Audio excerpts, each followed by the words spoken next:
Bonjour le Congo, l'actualité du Congo par des journalistes correspondants à travers le pays. Présentation Jean-Eudes Gongami-Kim.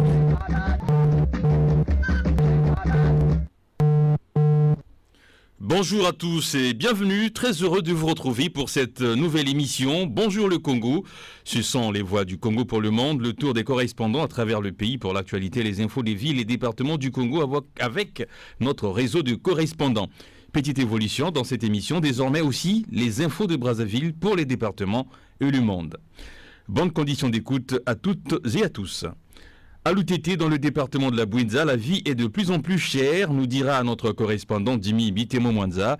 Pourquoi cette cherté de la vie dans une ville pourtant pas enclavée, traversée par le chemin de fer et la route nationale Brazzaville-Pointe-Noire? Les réponses tout à l'heure. Dans le département du Poul, ce sont les populations qui saluent le retour du prix du transport entre Kinkala et Brazzaville à 1000 francs au lieu de 1500. Souverain de Bitodi, notre correspondant, sera en ligne avec nous tout à l'heure. Enfin, à suivre un reportage que nous avons consacré à la première récolte de haricots dans les districts de Bokosongo et de Loudima dans le département de la Bouinza, ceci dans le cadre du projet d'appui aux petits producteurs de haricots dont l'acteur opérationnel de mise en œuvre est le Programme alimentaire mondial. Pour commencer, nous prenons la direction de l'UTT où nous sommes en ligne avec Dimi Bitemo-Mwanza. Dimi, bonjour à vous. Alors, vous parlez de la vie chère à l'UTT. Dans quel secteur d'activité cette cherté se manifeste-t-elle? Bonjour le Congo, bonjour à tous les auditeurs de l'émission Bonjour le Congo. Véritable paradoxe, Jean-Eudes, la ville de l'UTT située dans le département de la Bouinza, où le sol est naturellement très fertile et adapté aux activités agro-pastorales, se trouve dans le carré des villes les plus chères du département de la Bouinza. La vie chère est constatée dans les secteurs alimentaires et vestimentaires. En effet, à l'absence d'un service censé de faire appliquer la mercuriale ni contrôler les prix des produits agricoles dans le marché local, le panier de la ménagère pose problème dans la communauté urbaine de l'UTT. Car pour prétendre nourrir une famille d'au moins 4 personnes, il faut à la limite faire une dépense au minimum de 3 000 francs par jour. Les prix des produits alimentaires importés et agro-pastoraux fournis par la chaîne des producteurs locaux coûtent très cher.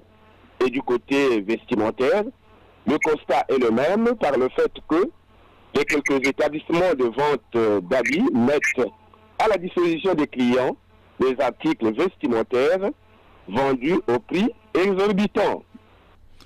Autre question, Dimi. Dites-nous quels sont les indices qui montrent cette cherté de la vie à l'UTT? Les indices qui montrent la cherté de la vie à l'UTT sautent aux yeux au regard du niveau de vie que mènent les habitants de cette ville cimentière.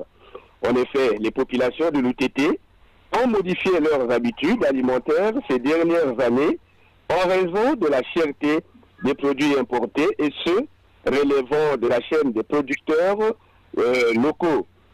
Manger, qui est un droit naturel, devient un véritable casse-tête chinois dans la ville de l'UTT. Les familles qui avaient jadis droit à 2 repas, aujourd'hui sont obligées d'avoir un seul repas par jour. À ce triste constat, il faut ajouter qu'il y a 85% de foyers qui n'ont plus droit au petit déjeuner ni au dîner. À titre indicatif, Dimi, pouvez-vous nous faire un état comparatif des prix d'articles entre la ville de Brazzaville, par exemple, et celle de l'UTT où vous habitez? Les prix des produits alimentaires et autres articles de première nécessité sont vendus très cher dans la ville de l'UTT. Le kilo de jurel vendu à Brazzaville à 1300 francs est vendu dans la ville de l'UTT à 2000 francs CFA. Le kilo de cuisse de poulet vendu à Brazzaville à 1000 francs est vendu à l'UTT à 1300 francs. Le poulet vendu à Brazzaville à 1200 francs est vendu à l'UTT à 1600 francs, voire 2000 francs CFA. Le paquet de légumes vendu à Brazzaville à 100 francs est vendu à l'UTT à 125 francs, voire 150 francs. La pièce de paille vendue à Brazzaville à 4500 francs est vendue dans la communauté urbaine de l'UTT à 7000 voire 8000 francs CFA.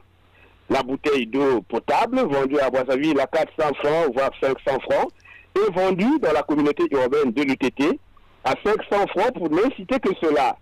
Face à ce tableau, l'on peut se permettre de dire que le coût de la vie est très cher à l'UTT. Alors, Dimi, on est tenté de vous demander, alors, quelles sont les causes de cette vie chère à l'UTT? Pourquoi la vie est si chère là-bas? Les causes de cette vie chère se justifient simplement par le fait que la ville de l'UTT est héritière du niveau de vie d'un passé où les sociétés Socorem, Sidelou et Sosico payaient les travailleurs avec la convention de mine. À cette époque, plusieurs millions de francs CFA circulaient dans le district de Fouati. Et donc, les vendeurs étaient habitués à vendre les produits à des coûts élevés. En marge de cet héritage, la ville de l'UTT est un grand carrefour où les ressortissants de la RDC viennent se ravitailler, sans oublier nos compatriotes du Poul et du district de Yamba. À ces éléments, l'on peut ajouter la faible production des chaînes des producteurs locaux et la dépendance à 70% des produits importés au niveau du marché local. En somme toute, la demande est plus élevée par rapport à l'offre. Dernière question, Dimi, comment les habitants de la ville de l'UTT réagissent-ils face à cette vie chère? Est-ce qu'ils sont plaignants ou bien ils s'y sont finalement habitués? De leur côté, les habitants sont les principales victimes qui du reste ne savent plus sur quel pied danser. De jour comme de nuit, elles demandent que les prix des différents articles soient revus à la baisse pour permettre aux différentes familles de retrouver leur équilibre alimentaire. Merci Dimi Bitemo Mwanza depuis la ville de l'UTT où vous travaillez pour le compte de la radio rurale. Bon week-end à vous à l'UTT. Nous voici à présent dans la ville de Kinkala où nous retrouvons notre correspondant Souverain de Bitodi de la radio communautaire. Souverain, bonjour. Le coût du transport entre Kinkala et Brazzaville a été revu à la baisse au prix de 1000 francs contre 1500 il y a peu.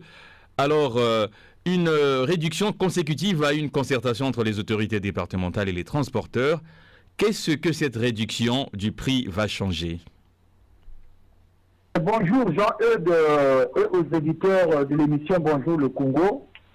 Conformément aux conclusions de la réunion tenue à Kinkala le mardi dernier entre les autorités locales et les membres du bureau des transporteurs faisant l'axe routier Brazzaville-Kinkala et vice-versa, le coût de transport entre ces deux villes, c'est-à-dire Brazzaville-Kinkala, est passé de 1500 francs à 1000 francs et ne pourra être changé. Donc 1000 francs CFA, c'est désormais le coût de transport que les citoyens congolais en général et les Kinkalouais en particulier doivent payer aux transporteurs. Est-ce que les effets de cette réforme sont déjà perceptibles dans la société? Oui, Jean-Eudes, les effets de cette réduction sont visibles. Par exemple, si déjà les populations partent massivement vendre leurs denrées alimentaires à Brazzaville, si les fonctionnaires et les élèves, cette fois-ci, multiplient leurs voyages sur Brazza, c'est-à-dire viennent travailler à Kinkala et repartent à Brazza pour passer la nuit avec leurs familles respectives, si les véhicules de transport exerçant sur ces taxes Brazzaville-Kinkala sont beaucoup sollicités et passent dans certains axes du département, pourquoi ne pas dire que ces effets sont en tout cas visibles. Comment les Kinkalois réagissent à cette réduction du coût du transport? Qu'est-ce qu'ils disent?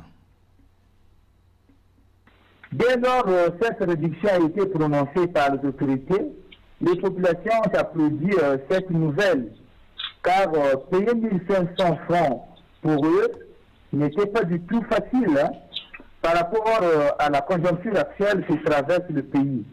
Aussi, Jean-Eudes, il conviendrait d'ajouter 1500 francs CFA, le coût était trop élevé pour Kinkala et Brazza. En tout cas, les Kinkalois ont apprécié l'initiative et veulent que ceci soit pérennisé sur toute l'étendue du département de Poule, où les coûts des transporteurs sont encore élevés. Et du côté des transporteurs, quelle est leur réaction? On a noté quelle réaction du côté des transporteurs? Et en tout cas, Jean-Eudes, il n'a pas eu de réaction négative du côté des transporteurs. Mais bien au contraire, ils se sont réjouis de ce coût de transport. Parce que toutes les barrières qui les ont posées de payer les taxes, ça et là, ont été enlevées par les autorités départementales. Et par ailleurs, les transporteurs ont suggéré de leur côté aux autorités nationales de garantir la paix et la sécurité collective afin que les populations qui ont longtemps souffert circulent et mènent leurs activités quotidiennes en toute quiétude. Merci Souverain de Bitodi pour votre intervention depuis la ville de Kinkala dans le département du Poul. Je rappelle que vous êtes journaliste à la radio communautaire de la localité. La première campagne agricole du projet d'appui aux petits producteurs de haricots qui s'exécute avec l'appui du programme alimentaire mondial dans le district de Bokosongo et de celui de Ludima dans le département de la Bouinza a déjà livré ses résultats, en tout cas les premiers. Une récolte de 6 tonnes réalisée par les producteurs du premier district, c'est-à-dire Bokosongo, et 11 tonnes pour ceux de Ludima. Si la première campagne peut être considérée comme celle du lancement, en tout cas la deuxième, dont le semis a lieu en ce mois de mai, devrait être celle de l'ancrage du projet et de l'augmentation de la production. Je vous propose d'écouter ce reportage que nous avons réalisé à Ludima et à Bokosongo.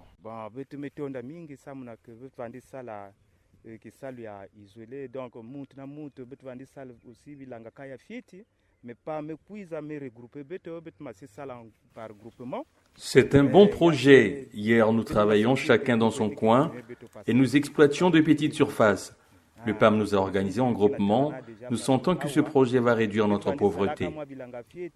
Lors de la dernière campagne, nous avons planté des hectares. C'est vrai que le climat ne nous a pas été favorable, mais nous avons quand même pu produire une certaine quantité. C'est une bonne chose pour nous que le PAM achète notre production, parce qu'avant, il arrivait que la production ne soit pas achetée en raison, entre autres, du mauvais état de la voie et de l'enclavement.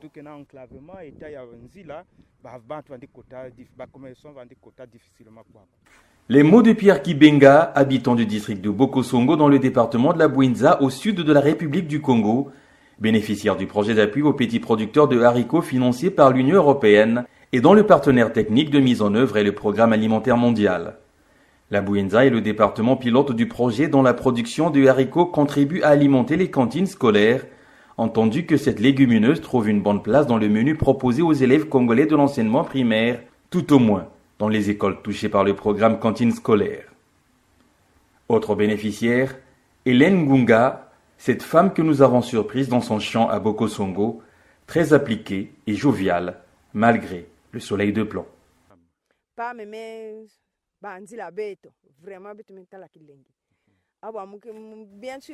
Je suis en train de défricher mon hectare. C'est une bonne chose que le PAM ait pensé à nous. C'est vrai que pour l'instant, je préfinance mon activité.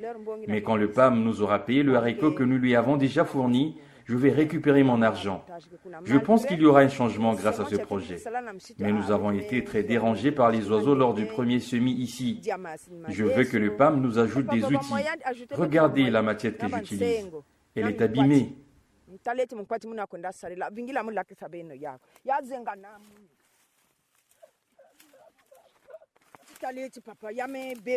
Le projet est mis en œuvre dans 2 districts, Ludima et Bokosongo, où une équipe du Programme alimentaire mondial s'est rendue récemment avec à sa tête son représentant au Congo, Jean-Martin Boer, pour faire une sorte d'évaluation de la première campagne de production de haricots.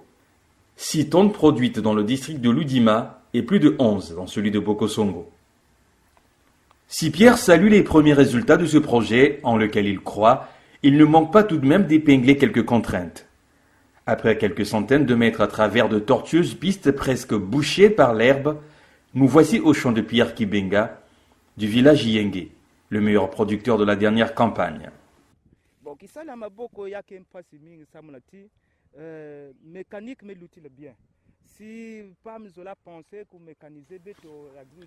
Le travail à la main est très difficile et je pense que la mécanisation serait la meilleure chose à faire.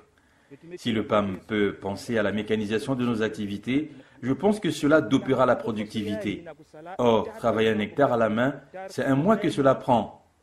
On est obligé donc de s'attacher les services des tâcherons qui ne sont pas gratuits. Et je vous dis que j'ai des dettes vis-à-vis des tâcherons que j'ai utilisés ici. Je ne pourrai les payer que quand le PAM m'aura versé mes revenus de vente. Nous souhaitons que l'appui du PAM vienne à temps pour que nous puissions élaborer un planning d'activité.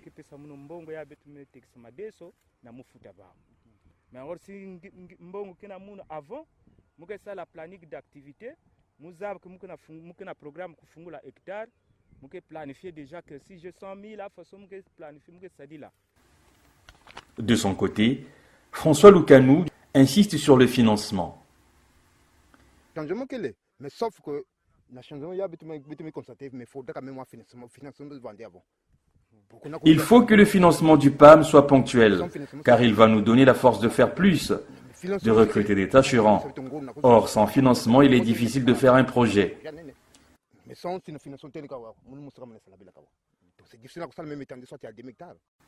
François n'a récolté que 150 kilos lors de la première campagne, soit 3 sacs. La non-maîtrise de meilleures techniques culturelles y est aussi pour quelque chose. À propos, justement, le chef de service agricole de Bokosongo, M. Marcel Nkuka Kuyingana, sait pourquoi. Oui, ça c'est réel. En principe, ce chapitre était dédié à l'IRA. C'est ce qu'on appelle le suivi technique. Mais l'IRA n'a pas dispensé ces techniques-là. C'est réel, mais enfin, quand nous sommes à l'Oudjima pour l'échange d'expérience, nous avons remarqué qu'il y avait, la densité n'était pas très normale. Nous avons dit aux producteurs d'ici qu'il fallait essayer un peu d'espacer. Mais on a dit à tout le monde. Mais vous voyez que dans ce sens-là, parfois certains écoutent, d'autres n'écoutent pas.